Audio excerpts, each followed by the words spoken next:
Hello अस्सलाम वालेकुम everyone, कैसे हैं आप सब लोग। उम्मीद है आप सब लोग बिल्कुल खैरियत से होंगे और ठीक ठाक होंगे। आज ही मैं जो हूँ वो रेसिपीज़ तो लाई हूँ, बट जो है वो मैं अपना evening to night time routine आप लोगों के साथ शेयर करूँगी कि मैं जो हूँ वो इवनिंग से लेकर रात तक क्या कर रही होती हूँ। इस वक्त जी मैं सो के उठ चुकी थी। एक्चुअली मैंने अपनी आफ्टरनून नैप ले ली थी और मैं जो है वो इस वक्त उठने के बाद जो है वो अपनी ग्रीन टी ले रही थी और मैंने सोचा इसी टाइम से ही व्लॉग जो है वो बनाना स्टार्ट कर दूँ और मैं आप लोगों के साथ अपनी evening to night time routine share करूँ। जो भी मेरे व्लॉग्स देखने हैं so please please please comment down below and आप सब लोग मुझे बताएं कि आप सब मेरे किस टाइप के व्लॉग्स देखना चाहते हैं और मतलब क्या देखना चाहते हैं, किस टाइप का कंटेंट पसंद है। तो आप लोग मुझे ज़रूर कमेंट सेक्शन में बताइएगा, तो मैं वो उस टाइप की वीडियोस आप सबके साथ शेयर करूँगी। यहाँ पर जी दोपहर में खाना वाना खाने के बाद जो है सारे बर्तन धुल चुके थे, अब वो ड्राई हो चुके थे और इस टाइम पर जो है वो उन सबको अपनी अपनी प्लेस पर रखने का टाइम आ चुका था। तो मैं जो हूँ वो सबसे पहले सारे बर्तन को सेग्रीगेट कर लेती हूँ। जो बर्तन जिस जिस प्लेस का होता है उसे उस जगह पर रख देती हूँ और फिर जो है वो सारे बर्तन इकट्ठे उठाकर जो है वो मैं उनको अपनी जगह पर रख देती हूँ।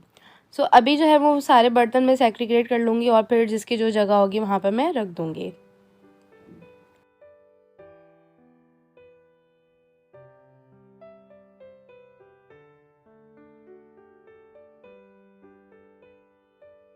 मोस्टली मेरा जो इवनिंग टाइम है वो अपनी नैप लेने के बाद जो है वो काम में स्टार्ट हो चुका होता है और मैं जो हूँ वो बहुत पंक्चुअल हूँ रात के खाने के। Even not for only dinner, मैं जो हूँ वो लंच एंड डिनर बहुत ब्रेकफास्ट वगैरह बहुत पंक्चुअल टाइम पे करती हूँ कि मेरा डिनर जो है वो बहुत अर्ली हो जाता है, लाइक 7:30 to 8 में डिनर कर लेती हूँ। तो इसीलिए मुझे जो है वो किचन में जल्दी आना पड़ता है कि मैं जल्दी से बना लूँ और टाइम टू टाइम जो है वो हम सब खाना खा लें। तो इस टाइम पर जी मैं जो हूँ वो पैन को जो है वो वॉश कर लेती हूँ। एक्चुअली मेरी ये हैबिट है कि मैं जब भी खाना बनाती हूँ तो उससे पहले बर्तन धुले हुए जो भी रखे हुए होते हैं तो वो मैं उसे एक बार ज़रूर जो है वो पानी से रिंस कर लेती हूँ। और यहाँ पर जी मैंने दोपहर में ही जो है वो रेड मीट जो है वो एक्चुअली डीफ्रॉस्ट करने के लिए रख दिया था ताकि वो थोड़ा सा सॉफ्ट हो जाए और फिर जो है वो बनाने में बहुत आसानी हो जाती है। अगर आपका मीट जो आपने बनाना हो वो डीफ्रोस्ट ना हुआ हो तो बनाने में फिर ज़्यादा प्रोसेस में टाइम लग जाता है। इसीलिए मैंने मीट को पहले से निकाल के रख दिया था, चूँकि मुझे आज 2 रेसिपीज़ बनानी है।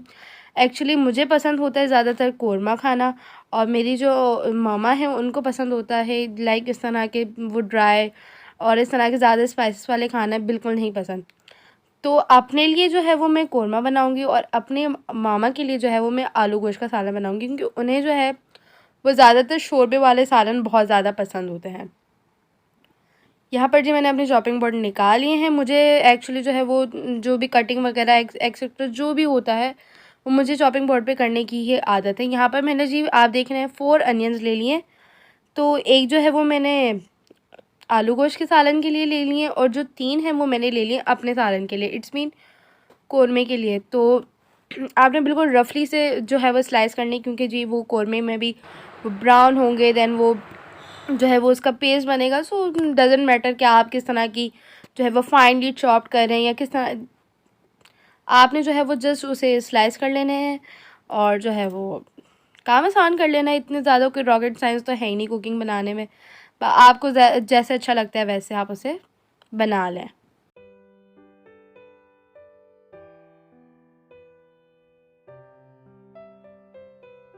इसी पॉइंट पर जी मैंने पैन उठा लिया है और मैं जो हूँ वो half KG almost I think red meat होगा, उसमें मैंने हाफ़ एंड 1 कप ऑयल ले लिया है और उसे हमने उसमें जो हमने उसी पैन में ऑयल के बाद हमें थोड़ा सा हॉट होने के बाद हमें प्याज ऐड कर देने हैं और जब तक जो है वो हल्का सा ब्राउनिश कलर नहीं आ जाता, एक्चुअली बहुत ज़्यादा ब्लैक नहीं करना वरना हमारा जो कोरमा है उसका कलर ब्लैक हो जाएगा। बट अगर आपको जिस टाइप का कलर का पसंद है, अगर आपको ज़्यादा जो है वो कलर चाहिए होता है तो आप प्याज को ज़्यादा ब्राउन कर लें। अगर आपको कम कलर वाला पसंद है लाइक रेडिश सा और ब्लोइंग सा, तो आप जो है वो कम उसे गोल्डन ब्राउन कर सकते हैं।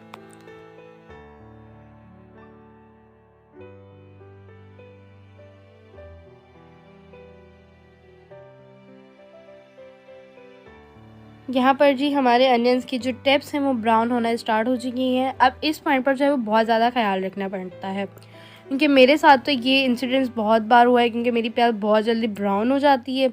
जब कभी आप वाइट राइस बना रहे हो तो आप बस यूँ करके यूँ देखें और आपकी जो है वो अनियंस जो है वो ब्राउन हो चुकी होती है।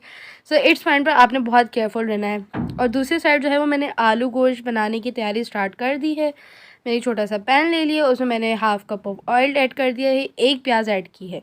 मेरे पास कौरमे के लिए भी हाफ़ केजी जो है वो बीफ है, और जो है वो आलू गोश्त का सालन बनाने के लिए भी मेरे पास हाफ़ केजी ही है। तो हाफ़ केजी मीट में जो है वो मैं ओनली 1 मीडियम अनियन ऐड करूँगी और उसे बस सौते कर लेना है। आलू गोश्त के सालन बनाने में कोई इतनी बड़ी कोई रॉकेट साइंस नहीं है, कोई हौच पौच नहीं, वो तो आजकल हर कोई बना सकता है। यहाँ पर जो हमारे कौरमे की जो अनियंस हैं वो अच्छे से कलर आ चुका है। इसी पॉइंट पर हमें जो है वो उसे निकाल देना है, ज़्यादा गोल्डन ब्राउन नहीं करनी है। और यहाँ पर हमारा जो सालन है सेकंड वाला, उसकी भी हमें प्याज जो है वो हल्की सी, उसको तो बिल्कुल ही हल्की सी करनी है, उसको तो कोई इतना वो करना ही नहीं है, क्योंकि वो तो सालन में ग्रेवी में ही गल जानी है प्याज। तो यहाँ पर कौरमे की प्याज जो है वो मैं निकाल दूँगी। और देखिए मैंने इतनी ज़्यादा बिल्कुल ब्राउन नहीं की है, क्योंकि उसका कलर फिर डिसकलर हो जाता है। इसी पॉइंट पे मैंने जो है वो मीट ऐड कर दिया है। जैसे ही अनियंस को निकाला उसी ऑयल में, अगर आपको ऑयल कम लग रहा है इस पॉइंट पर तो आप ज़्यादा ऑयल ऐड कर सकते हैं अपने टेस्ट के अकॉर्डिंग, बट मेरे लिए इतना बिल्कुल परफेक्ट था तो मैंने जो है वो दोबारा ऑयल नहीं ऐड किया। और ये जो हमारा रिमेनिंग मीट है ये है हमारा आलू गोश्त के सालन का। इस पॉइंट पे हमें जो है वो मीट को अच्छे से भूनना है, सौते करना है, ताकि जो मीट है हमारा वो रेडिश से वाइटिश पे आ जाए। तो हमें अच्छे से उसे भूनना है। और इस साइड पे हमारी जो है वो जो अनियंस है उसका भी कलर अच्छे से आ गया, तो उसमें भी हमने मीट ऐड कर दिया है। अब इसे भी हमें अच्छे से सौते करना है। और 1 tablespoon ginger garlic paste कौरमे में भी जाएगा और 1 टेबल स्पून ही भर के आलू गोश्त के सालन में भी जाएगा। सो यहाँ पर जो है वो मैं अच्छे से मीट को सौते कर रही हूँ, दोनों एक साथ मिक्सअप, क्योंकि ये टाइम इतना होता नहीं है कि लाइक आप पहले एक चीज़ बना लें और फिर आप दूसरी चीज़ बना लें। सो मल्टीपल होना पड़ता है। सो यहाँ पर दोनों में हमने जिंजर गार्लिक पेस्ट ऐड कर दिया है और हम दोनों को ही एक साथ भूनते रहेंगे अच्छे से, जब तक भूनना है जब तक मीट का कलर चेंज नहीं हो जाता और मीट अपनी जो है वो अपना जो वाटर है वो रिलीज़ नहीं करता।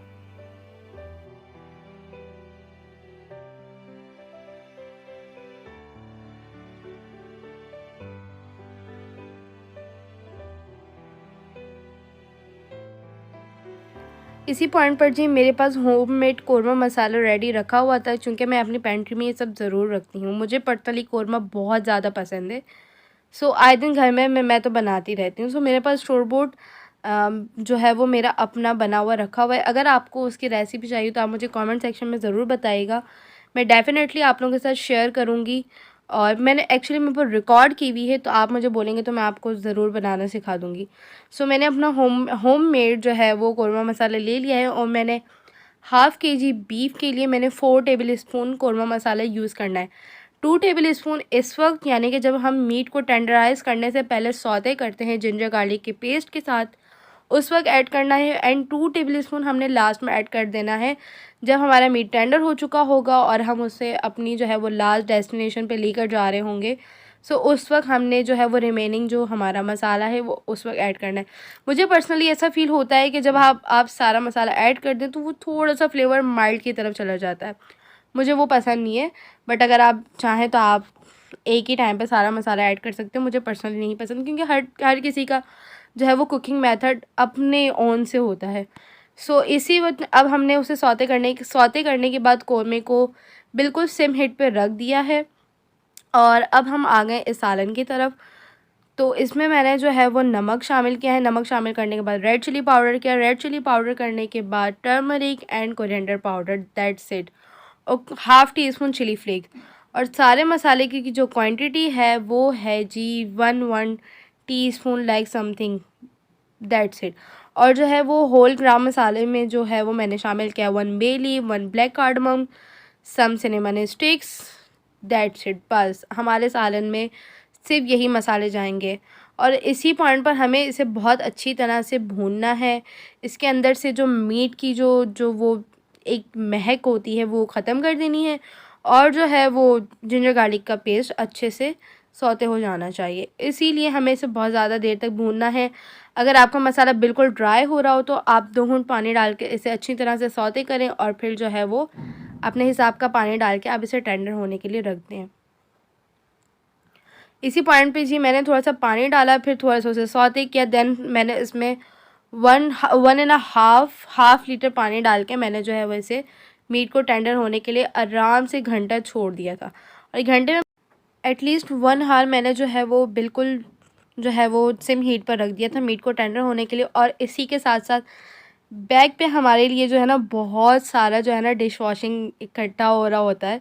सो यहाँ पर मैंने जो है वो दोनों जो है वो सालन को रखा सिम हीट पे, और उसी वक्त मैंने जो है वो अपना डिश वॉशिंग का जो काम था वो वाइंड अप कर लिया।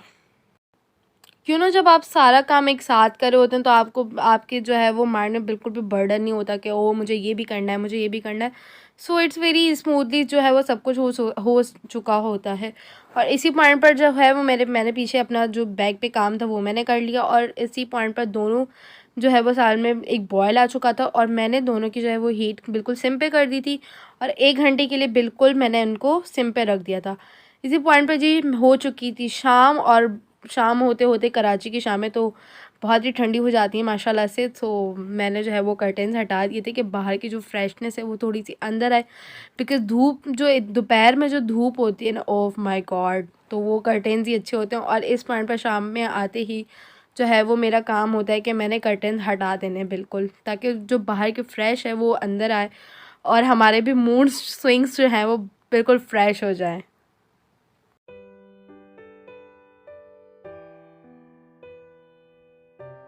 अब जी इस पॉइंट पर घंटा हो चुका था, मीट अच्छे से टेंडर हो चुका था। मैं बीच में एक बार आई थी चेक करने बस, बट उस वक्त मीट में जो है वो थोड़ी सी कसर थी। इस पॉइंट पर मीट हमारा अच्छे से टेंडर हो चुका है। एंड मेरे लिए लाइक बिरयानी, पुलाव और जो भी पाकिस्तानी कुजीन्स हैं उसमें अगर पोटैटोज़ शामिल ना हो सो मेरे लिए तो वो एक एम्प्टी रहता है, चाहे उसके लिए उसके साथ कितने भी हमारे लिए लवाजमात हो। बट अगर आलू नहीं है तो कुछ नहीं है। सो मुझे जो है पर्सनली पोटैटोज़ बहुत पसंद है, और मैं अपने लिए पाकिस्तानी हर डिश में जो है वो ज़रूर शामिल करती हूँ। सो मैंने जो है वो रिमेनिंग जो हमारा मसाला रह चुका था वो मैंने ऐड कर दिया है, और जो मैंने अपने लिए जो मेरे फेवरेट पोटैटोज़ हैं वो मैंने शामिल कर दिए हैं। और अब हमें इसे अच्छे से भुनाई करनी है। बट ये जो मीट का पानी रह गया, थोड़ा सा रह गया, तो उस पर मैंने पोटैटो इसीलिए शामिल किए कि जब तक मीट की जो कसर है वो भी पूरी हो जाए, पानी भी एवरप्रेट हो जाए, और हमारे पोटैटोज़ भी जो है वो सौते हो जाए अच्छे से। और एक पॉइंट पर मैंने जो है वो साइड में जो हमारा योगर्ट था उसे भी मैंने जो है वो विप करके अच्छे से रख दिया था। एक पॉइंट यहाँ पर मैं आपको ज़रूर बताती चलूँ कि जो हमने प्याज जो हमने ब्राउन करके साइड में निकाल दी थी उसे जो है वो मैंने दरदरा कूट लिया था मॉरल पेस्टल में। मैंने उसे बिल्कुल दही के साथ पेस्ट बना के नहीं शामिल किया, क्योंकि जब आप दही के साथ पेस्ट बना के शामिल करेंगे उसका एक अलग डिफरेंट टेस्ट आता है जो कि मुझे बिल्कुल नहीं पसंद। वो बिल्कुल एक लम्स फ्री हो जाता है, मुझे बिल्कुल नहीं पसंद। और जब आप कूट के डालते हैं मॉरल पेस्टल का तो उसका जो अरोमा आता है ना प्याज का, वो बहुत ही एरोमेटिक होता है, बहुत मज़े का बनता है। मुझे जो है वो किसी भी मशीन का जो है वो लम्स फ्री वाला वो मुझे बिल्कुल नहीं पसंद। अगर आपको पसंद है तो आप उस मेथड से डाल सकते हैं। मैंने जो है वो उसको बिल्कुल दरदरा से कूट लिया था और फिर मैंने शामिल कर दिया है। इस पॉइंट पे हमारी दही भी शामिल हो चुकी थी। अब हमें इसे अच्छे से जो है वो भूनना है। दही का पानी, जो आलू ने अपना पानी रिलीज़ किया है, जो भी इसमें वाटर एक्स्ट्रा है वो हमें एवपोरेट करना है और अच्छे से भून लेना है। यहाँ पर जी देखते देखते हमारा एक सालन बिल्कुल फाइनल हो चुका है, आप देख रहे हैं। अच्छा मेरी एक बात, मैं जो है मैं जो हूँ वो बिल्कुल जो है वो सौते के बाद जो है वो 1 टेबल स्पून या टी स्पून आपका जितना भी मीट हो उस हिसाब से मैं Kashmiri red chilli powder add करती हूँ फॉर बेस्ट कलरिंग। यहाँ पर मेरे पास वो नहीं थी, उसके बावजूद भी मेरे मीट का बहुत अच्छा कलर आया थैंकफुली। सो मुझे वो डालने की ज़रूरत भी नहीं पड़ी। बट अगर आपके पास हो तो आप ज़रूर ऐड कीजिएगा, बहुत लिटरली बहुत अच्छा कलर आता है। और इस पॉइंट पे मैंने इसमें few drops of korma essence के डाल के तो मैंने उसे बिल्कुल सेम हीट पे साइड पे कर दिया था। अब हम आ जाते हैं सेकंड हमारे जो है वो आलू गोश्त के सालन की तरफ। जब हमारा मीट टेंडर हो गया, पानी एवेपोरेट हो गया, सिम हीट से मैंने उसे हाई फ्लेम पे कर दिया और इस पॉइंट पे मैंने 2 टमेटोज़ की प्योरे ऐड की थी। मैंने कोई टमाटर काट के नहीं डाले, क्योंकि हमारे घर में जब टमाटर का जो छिलका मुंह में आता है वो बहुत ही जो है वो गंदा मुंह बनाया जाता है, बिल्कुल पसंद नहीं है। तो हमारे घर में जिस भी सालन में टमेटोज़ जाता है तो हम उसे लाइक पुलाव वगैरह में तो हम जो है वो स्लाइस डाल लेते हैं, बट जो भी सालन बनता है उसमें हमारे यहाँ प्योरे ही जाती है। इस पॉइंट पे मैंने टोमेटोज़ की प्योरे ऐड कर दी है। 2 टमेटोज़ थे मेरे पास, एक मीडियम साइज़ का और एक स्मॉल साइज़ का।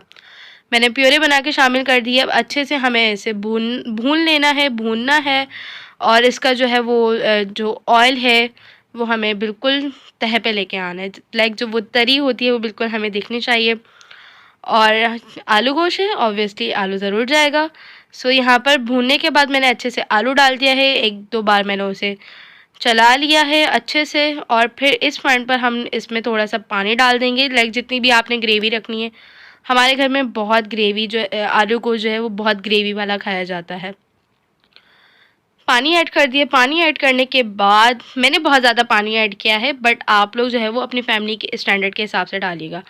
हमारे घर में थोड़ा वाटरी खाया जाता है। सो इस पॉइंट पर जो है वो मैं इसमें डालूँगी गरम मसाला, पिसा हुआ गरम मसाला, कुछ हरी मिर्चें और कुछ धनिया पाउडर। यहाँ पर जी मैं एक बात जो है वो आप लोगों से डिस्कस करती चलूँ कि कुछ घरों में जो है वो टमाटर के साथ दही भी शामिल की जाती है, बट हमारे घर में बिल्कुल पसंद नहीं की जाती दही आलू गोश्त के सालन में। और यहाँ पर जी हमारा मज़ेदार से डिनर लग चुका है। अब हम इंजॉय करते हैं अपना डिनर। आपसे मिलती हूँ मैं नेक्स्ट वीडियो में। तब तक के लिए खुश रहिए और मेरे चैनल को वॉच कीजिए और शेयर कीजिए, लाइक कीजिए, सब्सक्राइब कीजिए एंड कमेंट सेक्शन में आके मुझे ज़रूर बताइएगा कि आप सबको मेरे व्लॉग्स कैसे लग रहे हैं, मेरी रेसिपीज़ कैसी लग रही हैं एंड मेरे साथ आइडियाज़ शेयर कीजिए कि मैं आप लोगों के साथ और कौन कौन सी अपने रूटीन्स, अपने फैमिली व्लॉग्स, अपने आउटडोर व्लॉग्स, अपनी स्टडी व्लॉग्स, किस टाइप के व्लॉग देखना पसंद करते हैं मुझे ज़रूर बताइएगा। तो मैं उस टाइप के व्लॉग्स आप लोगों के साथ ज़रूर शेयर करूँगी। टेक केयर जी, अल्लाह हाफिज़, बाय बाय।